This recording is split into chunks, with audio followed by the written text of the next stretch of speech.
Up next, the president, with very strong conviction, insists Iran will never obtain a nuclear weapon and warns bombing could resume to prevent it. He's going to say, I don't want to say that. I can only say that Iran, I can say this with very, very strong conviction, Iran will never have a nuclear weapon. Not going to happen. No chance. What would the use be of repeating the bombing? You did it for 38 days. Well, no, we did. And you did not get the political changes in Iran. No, I had a total military victory. But the fake news, guys like you write incorrectly. You're a fake guy, and guys like you write about it incorrectly. We had a total military victory. We knocked out their entire Navy. We knocked out their entire Air Force. We knocked out all of their anti-aircraft weaponry. We knocked out all of their radar.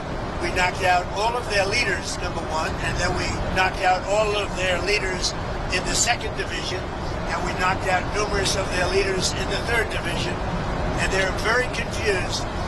We've had a total victory, except by people like you that don't write the truth. You know, you should write. I actually think it's sort of treasonous what you write, but you and the New York Times and CNN, I would say, are the worst. So on another war. You should know better, Dan. You know, you're a professor. You know better. Your editors tell you what to write, and you write it. You should be ashamed of it. Subject of another war. Is there any? I actually think it's treason when you write like they're doing well militarily and they have no Navy, no Air Force, no anti-anything. By the way, we knocked out 85% of their manufacturing for the missiles. We knocked out everything. We haven't knocked out other than one bridge that we did because they misbehaved. But we have bridges we could knock out. We could knock out their bridges and their electrical capacity within 2 days. We could knock out the whole thing. And then I read the New York Times and they act like they're doing well. And everybody knows it. That's why your subscribers are way down. You know, the Times subscribers are way down because it's fake news. Next, he claims a total military victory, saying air, sea, and radar capabilities were knocked out. Most missile manufacturing is destroyed, and remaining sites are known. Did you discuss Ukraine? Way down. Did you discuss Ukraine at all with President Xi? And is there any movement on that? I did. We discussed. Well, it's one that we'd like to see settled. Until last night, it was looking good, but they took a big hit last night. Yeah. So it's going to happen, but it's a shame. 25,000 people died last month. Yeah. Admiral Cooper of CENTCOM was asked yesterday about the strike on the girls' school on the first day of the war. Oh, it's under investigation. You're talking about the original. Yeah, it was the only case of investigation at the moment into civilian casualties. I think we have a couple of things under investigation, but that is under investigation. Are you able to confirm yet that it was a U.S. missile? Who you with? BBC for the radio. Fake BBC. You mean the ones that put AI in my mouth? The ones that gave me. That had me saying a statement that they now admit was not true, that the ones that put terrible words in my mouth and then had to admit that it was fake, the ones that are being sued now for $5 billion and don't know what to do. You're with BBC? They're another fake outfit. Yeah. About the deals in China, did you get a deal on soybeans? You know, the farmers. The farmers are going to be very happy. They're going to be buying billions of dollars of soybeans. Yeah. Well, we were talking about Britain, but Keir Starmer, the Prime Minister there, is in a lot of trouble. I know you were asked about this. Well, he's in trouble for 2 reasons: energy and immigration. He's very bad on energy. He should open up the North Sea. He's got a gold mine, and he should open up oil in the North Sea, and he doesn't. They have a tremendous value. You know, they buy their oil, a lot of it, from Norway. Norway gets it from the North Sea.